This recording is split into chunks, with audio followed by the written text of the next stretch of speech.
Hai, Assalamualaikum. Selamat berjumpa dalam pembelajaran biologi kelas 11 SMA.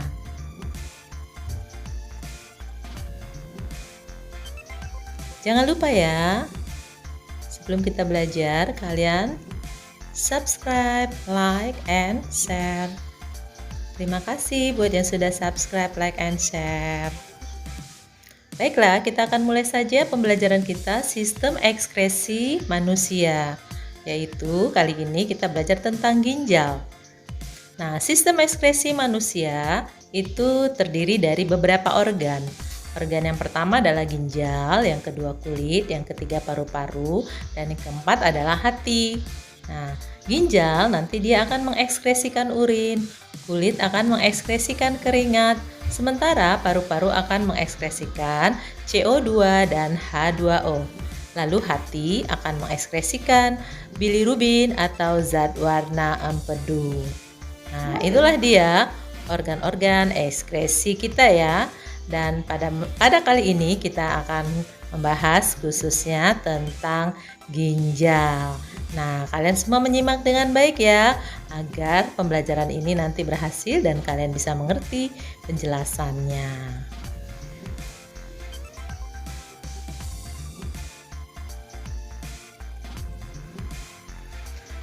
Ekskresi adalah proses pengeluaran sisa-sisa metabolisme yang tidak diperlukan lagi oleh tubuh.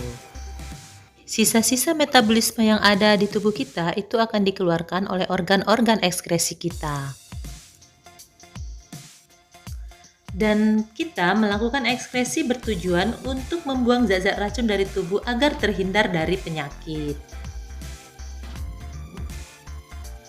Bila sistem ekskresi kita terganggu, akan menyebabkan munculnya berbagai penyakit pada tubuh kita. Seperti yang sudah disebutkan tadi, alat ekskresi tubuh kita terdiri dari ginjal, kulit, paru-paru, dan hati. Ginjal merupakan organ utama pada sistem ekskresi pada tubuh kita. Ginjal kita ada dua atau ada sepasang yang berada di rongga perut bagian belakang dan berada pada kedua sisi tulang pinggang manusia. Ginjal kita bagian kanan itu posisinya lebih ke bawah atau lebih rendah dibandingkan ginjal kita yang sebelah kiri. Kenapa itu terjadi? Karena yang namanya hati di bagian atas ginjal itu mendesak ginjal yang di bagian bawah terdesak lebih ke bawah ya, sehingga posisi yang sebelah kanan itu lebih rendah dibandingkan yang sebelah kiri. Coba perhatikan pada gambar tersebut ya, jadi kamu bisa melihat dengan jelas bahwa ginjal sebelah kanan itu terdesak oleh hati dan posisinya lebih rendah dibandingkan yang sebelah kiri. Bisa terlihat ya, bisa paham? Oke, kita lanjutkan lagi selanjutnya. Ginjal kita itu bentuknya adalah seperti kacang merah yang warnanya juga merah kecoklatan. Nah, coba kita perhatikan, ini adalah bagian ginjal manusia, di mana bagian ini meliputi 3 bagian ya. Yang pertama, bagian terluar dari ginjal itu disebut dengan korteks atau kulit ginjal. Lebih ke dalamnya itu adalah bagian dari medula atau sumsum ginjal. Lebih ke dalam lagi itu terdapat pelvis atau boleh kita sebut dengan rongga ginjal. Nah, ginjal kita setiap hari memfiltrasi atau menyaring hampir 200 liter darah dan memproduksi sekitar 1, liter urin setiap harinya. Luar biasa ya. Pada ginjal kita terdapat sekitar 1 juta nefron. Masing-masing berfungsi membentuk urin yang lalu akan dikeluarkan melalui uretra. Nah, coba kita perhatikan itu ya. Jadi, ginjal itu punya saluran bernama ureter, lalu menuju kandung kemih dan akhirnya keluar melalui uretra. Bisa terlihat ya pada gambar. Nah, nefron ginjal itu berperan dalam menyaring darah dan menghasilkan urin yang akan dikeluarkan tubuh. Dalam mengeluarkan urin, tentu saja akan membantu menstabilkan kadar garam dan cairan dalam tubuh agar tidak berlebihan. Nah, ginjal kita itu terdiri dari 3 bagian ya, yaitu bagian terluar namanya korteks, kemudian bagian dalam namanya medula, kemudian bagian lebih ke dalamnya namanya pelvis. Nah, korteks bisa kita sebut dengan kulit ginjal, medula bisa kita sebut dengan yang namanya sumsum ginjal, dan pelvis boleh kita sebut dengan rongga ginjal. Bagaimana ginjal menyaring darah sehingga dapat menghasilkan urin? Nah, kita akan mempelajari bagian apa yang berfungsi dalam memproduksi urin. Nah, pada ginjal itu terdapat jutaan nefron ginjal. Ya, sekitar 2 juta ya. 1 juta di ginjal kanan dan 1 juta di ginjal kiri. Lumayan banyak ya. Setiap nefron ginjal itu berfungsi melakukan filtrasi atau penyaringan, kemudian melakukan reabsorpsi atau penyerapan zat-zat yang masih berguna, dan ada peristiwa augmentasi atau penambahan zat-zat yang sudah tidak diperlukan lagi oleh tubuh.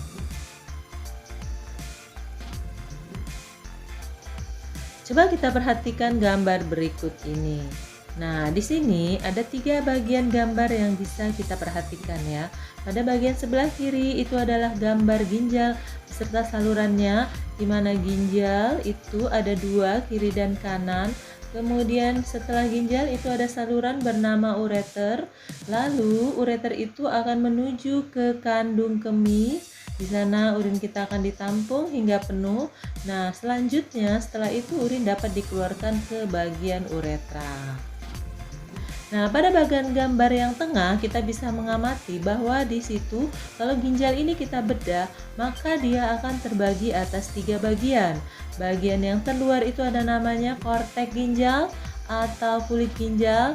Kemudian bagian lebih ke dalam namanya medula atau sumsum ginjal, dan yang lebih ke dalam lagi itu bernama pelvis atau rongga ginjal. Nah, pada korteks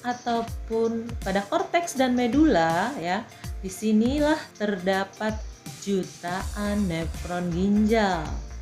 Jadi nefron ginjal kita berada di bagian apa? Di bagian korteks dan medula. Nah, bagian inilah terdapat nefron ginjal, di mana tadi nefron ginjal melakukan 3 proses: filtrasi, reabsorpsi, dan augmentasi. Nah, kita akan lihat lebih jelas lagi nanti bagaimana proses terjadinya urin di dalam nefron ginjal. Saya itu kelihatan halus-halus itu nefron ginjalnya. Jadi nanti akan kita jelaskan yang lebih terlihat lebih besar ya.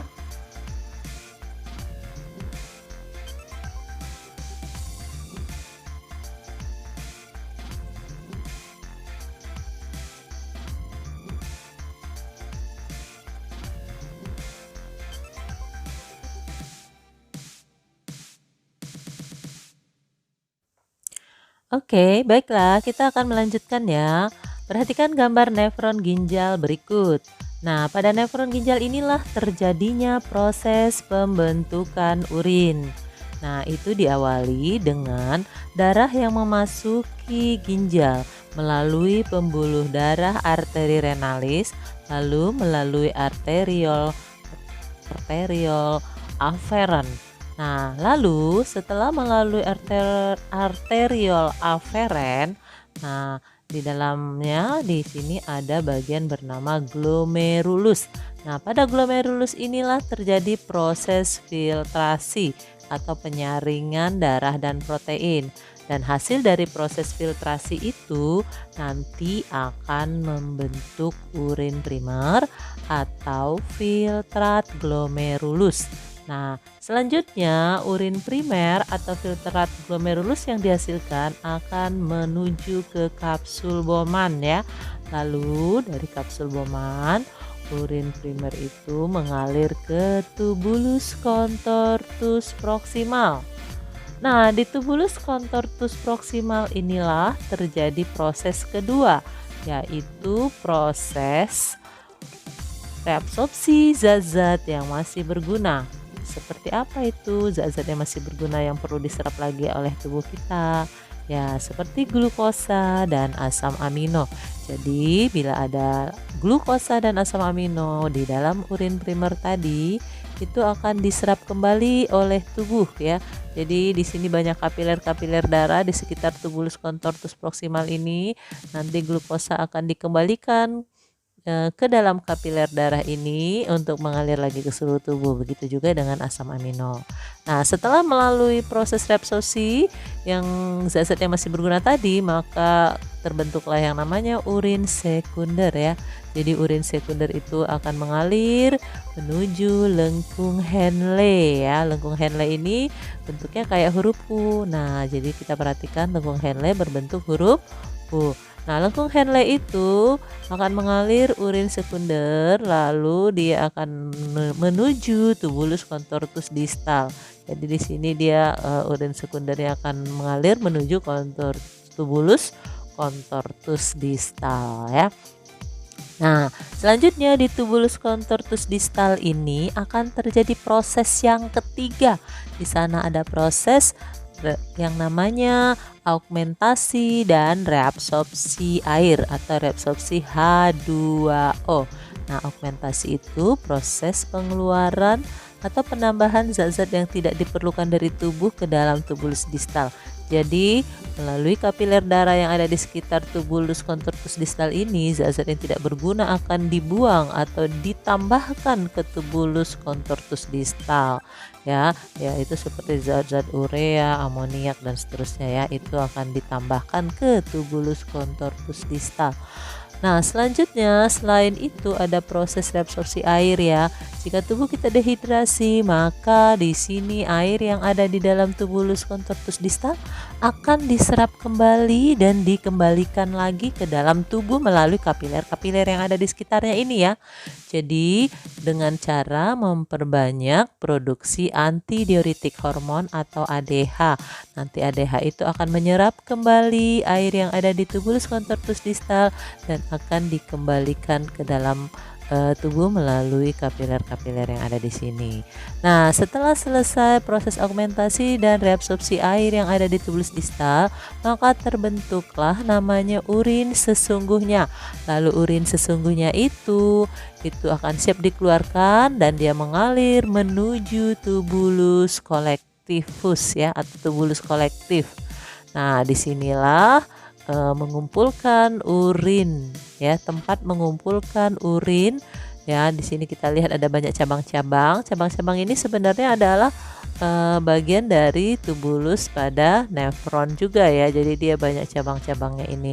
Di sini akan tempat terjadinya pengumpulan urin sesungguhnya. Baru urin itu lanjut lagi mengalir ke pelvis. Dari pelvis nanti lanjut mengalir ke ini ya, ke ureter, baru ke kandung kemih. Setelah nanti kandung kemih kita penuh, biasanya itu terjadi yang namanya HIP, hasrat ingin pipis. Maka kita akan bisa membuang urin itu melalui uretra.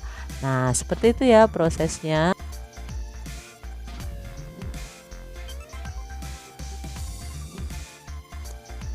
Nah, jadi di bagian nefron terjadi produksi urin ya.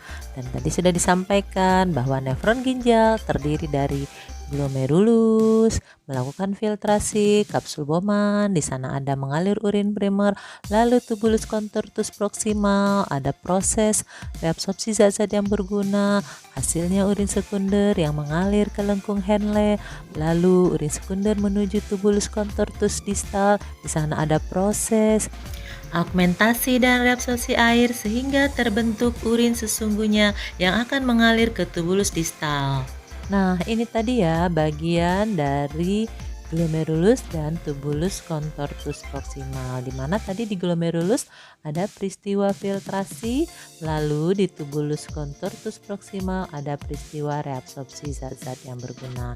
Nah, ini kapiler darahnya atau pembuluh darahnya akan lebih terlihat ya, bahwa darah akan masuk ke bagian ginjal nanti menuju ke glomerulus itu melalui yang namanya interlobular arteries, lalu menuju aferen arteriol, dan baru ada proses filtrasi di glomerulus.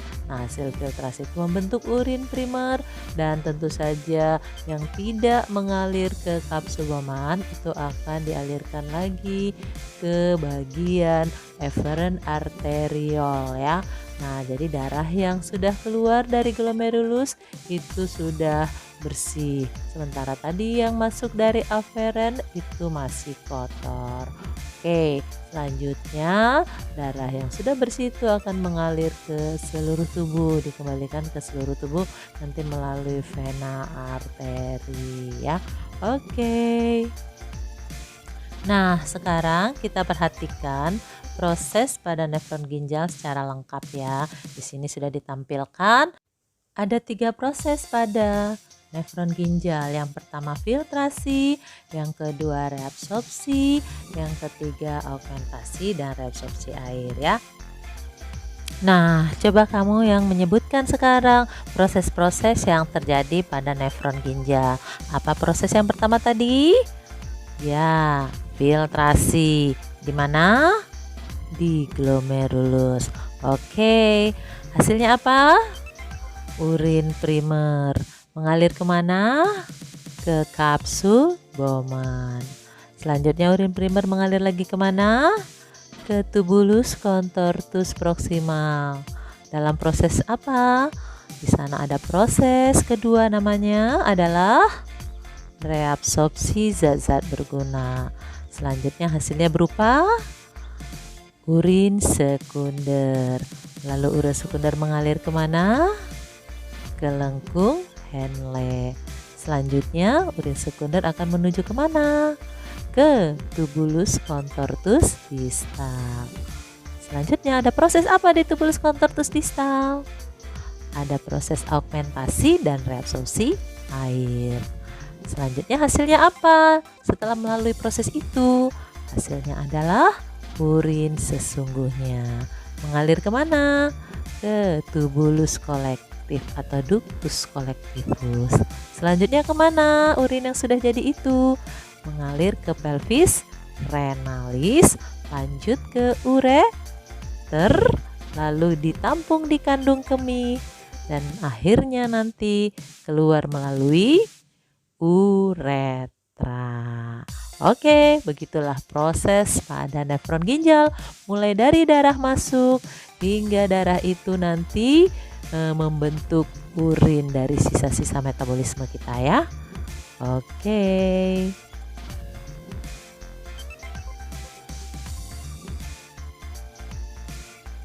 Nah, untuk lebih jelasnya, proses terjadinya urin dapat kita baca di sini ya. Yang pertama, proses terjadinya urin dimulai dari saat darah memasuki ginjal melalui arteri renalis, maka darah tersebut diproses pertama kali di bagian korteks yang terdapat glomerulus. Nah, di sini terjadi proses filtrasi atau penyaringan darah dan protein sehingga dihasilkan urin primer atau filtrat glomerulus. Selanjutnya, urin primer akan menuju kapsul Bowman dan akan mengalir melalui tubulus contortus proximal. Nah, di sini akan terjadi proses kedua ya, yaitu reabsorpsi, penyerapan kembali zat-zat yang berguna seperti glukosa dan asam amino, sehingga nanti akan dihasilkan urin sekunder atau disebut dengan filtrat tubulus. Lalu urin sekunder selanjutnya mengalir ke lengkung Henle dan selanjutnya menuju tubulus contortus distal. Di sini terjadi proses augmentasi dan reabsorpsi air yang dipengaruhi oleh hormon ADH atau antidiuretik hormon atau vasopresin sehingga dihasilkan urin sesungguhnya. Selanjutnya, urin sesungguhnya akan menuju ke tubulus kolektif, lalu dialirkan ke pelvis atau rongga ginjal, terus menuju ke ureter dan ditampung di kandung kemih. Apabila kandung kemih kita telah penuh, biasanya itu sekitar 250 mili, maka akan terjadi rangsangan untuk buang air kecil. Kita sebut aja HIP, hasrat ingin pipis. Nah, lalu urin dapat dikeluarkan melalui uretra. Oke, begitulah terjadinya urin, mulai dari darah memasuki ginjal sampai urin dikeluarkan melalui uretra. Nah, bisa paham ya?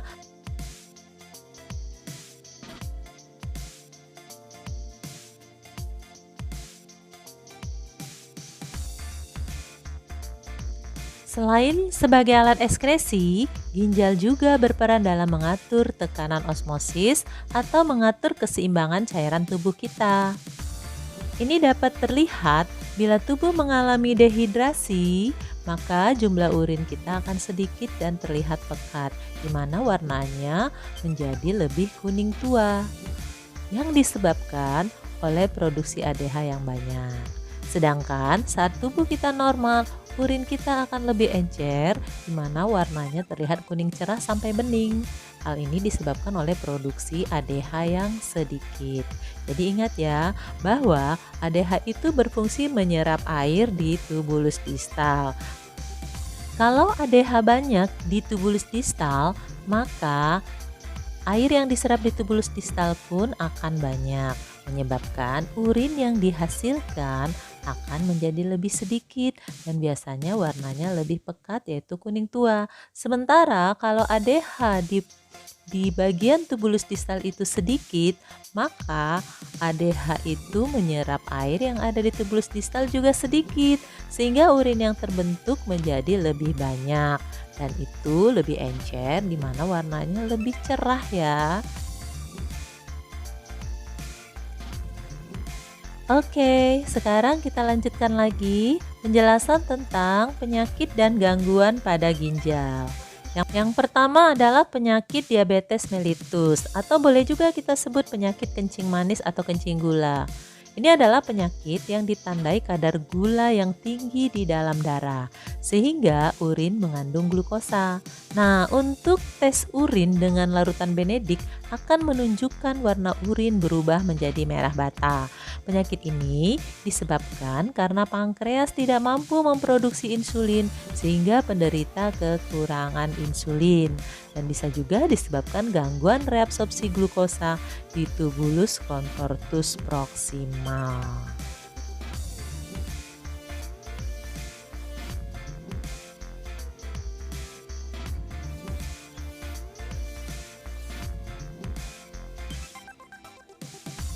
Nah, untuk penyakit yang kedua, namanya adalah penyakit diabetes insipidus, atau boleh juga kita sebut dengan penyakit beser seni. Ini adalah penyakit yang ditandai dengan jumlah urin yang sangat banyak. Penderita penyakit ini sering buang air kecil hingga 7 kali lebih sering dari orang normal. Wah, lumayan lelah juga dia bolak-balik ke kamar mandi ya, atau ke toilet untuk buang air kecil. Nah, penyakit ini disebabkan oleh kekurangan hormon vasopresin atau ADH, atau boleh kita sebut dengan antidiuretik hormon. Nah, untuk penyakit yang ketiga namanya adalah albuminaria. Penyakit ini ditandai adanya albumen atau protein di dalam urin karena ada kebocoran di glomerulus yang disebabkan infeksi. Untuk tes urin bahwa mendeteksi seseorang itu menderita albuminaria dapat kita lakukan dengan tes larutan biuret, di mana urin itu nanti akan menunjukkan perubahan warna menjadi warna ungu. Berikutnya adalah penyakit hematuria. Hematuria adalah penyakit yang ditandai dengan adanya darah yang keluar bersama dengan urin, sehingga urin terlihat berwarna kemerahan dan kecoklatan. Penyakit sistisis adalah infeksi atau peradangan pada kandung kemih oleh bakteri. Coba perhatikan gambar berikut ya. Ini adalah gambar kandung kemih yang normal di sebelah kiri. Sementara yang di sebelah kanan adalah kandung kemih yang telah mengalami infeksi oleh bakteri, yaitu yang disebut dengan sistisis.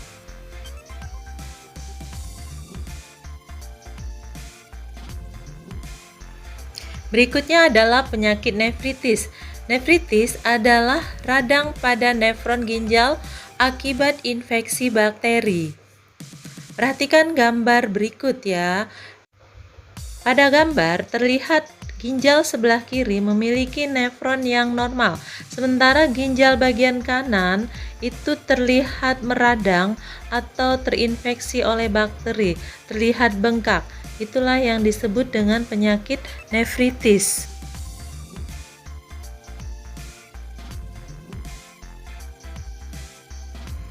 Berikutnya adalah penyakit batu ginjal. Batu ginjal adalah terbentuknya endapan kristal dari zat-zat limbah dalam darah sehingga membentuk batu di ginjal. Batu ini nanti bisa berada di pelvis maupun di uretra, bahkan bisa berada di kandung kemih. Hal ini menyebabkan orang yang mengalami batu ginjal akan mengalami sulit buang air kecil dan dia merasa nyeri saat buang air kecil.